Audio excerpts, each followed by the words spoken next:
ሰሞኑን እንግዲህ የቤኪና የስምረት ነገር እጅግ ሰዎችን ውስጣቸውን እያጉረመረመ ይገኛል። ምክንያቱም ግንኙነታቸው፣ ስታይላቸው፣ የሚሰሩት የሚያሳዩት አክት እጅግ በጣም ለየት ያለ ነው። ሰላም እንዴት ናችሁልኝ? ውድና የተከበራችሁ የቻናሌ ቤተሰቦች እንዴት ናችሁልኝ? በያላችሁበት ዓለም ዳርቻ ሁሉ ሰላማችሁ ብዝዝት ትርፍርፍ ይበል እያልኩኝ ቃልዬ ነኝ ከቃልዬ ዩቲዩብ። እንግዲህ ቃልዬ ነኝ ልበል፣ እስከዛሬ ብያችሁ አላቅም። የኔ ቤተሰቦች ነበር እምላችሁ። የኔ ቤተሰቦች እንግዲህ ወደ ቃልዬ ዩቲዩብ እንኳን ደህና መጣችሁ።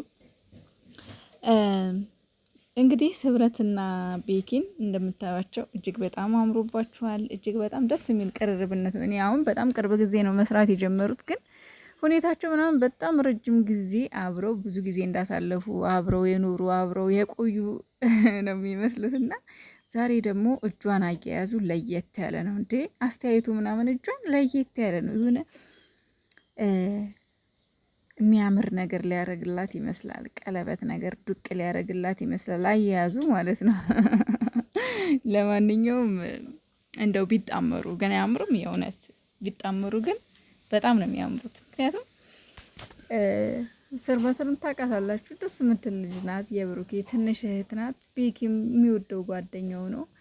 የሀይሚዬ መከታ የብሩኬ ውድ ጓደኛው ነው። ያው ባለፈው በተደረገው ነገር ሁላችንም ተናደንበታል። ግን ደግሞ ከሰው ልጅ ስህተት ከብረት ዝገት አይጠፋምና ሁሉም ነገር ተስተካክሏል ብዬ አስባለሁ።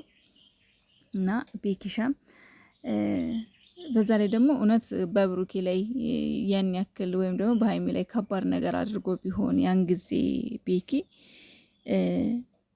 ስምረት በዚህ ልክ አቀርበው ነበረ። ስለዚህ የራሳቸው የሆነ ምክንያት ይኖራል ብያለሁ አስባለሁ። ቤኪ እንደዛ ያደረገበት አንዳንድ ጊዜ ያው እኛ በማናውቀው ነገር ከምናየው ተነስተን ነው እንጂ እነሱ በውስጥ የሆነ የሚያደርጉት ነገር ለሚያደርጉት ነገር በሙሉ ምክንያት ይዘው ነው እና ያ አልፏል፣ ትተነዋል። አሁን ግን ሁሉም ነገር ወደ ነበረበት እየመጣ ነው እና ማዶቼ ውዶቼ ላይክ ሼር አድርጉ፣ ሰብስክራይብ አድርጉ። እውነት ብሩኬ አሪፍ ጓደኞች አሉት። እውነት ለመናገር በተለይ ፍፄና ቤኪ ምርጥ ጓደኞቹ ናቸው። ፍፄም የሚገርም ጓደኛው ነው።